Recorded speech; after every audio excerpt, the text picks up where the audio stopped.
একটা বোমারু বিমান জিতে গেছে, হেরে গেছে মানুষ।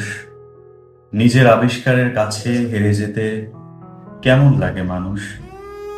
জন্মের পরে মায়ের কোলে যে শিশুর পিঠে গজিয়েছে প্রজাপতির ডানা, তার মুখে কি পুড়ে দিয়েছিল পারমাণবিক স্তন, বিষাক্ত দুধ?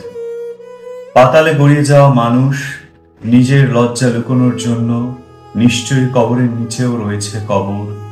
লুকাও তোমার সব লজ্জা, লুকাও কাফনের সাদা কাফনের ভেতর। অথবা জ্বলে যাও চিতায় পৃথিবীর গ্লানি লুকোতে, জ্বলে যাও অমনিশায়। অনেক দূর হেঁটে এসেছো মানুষ।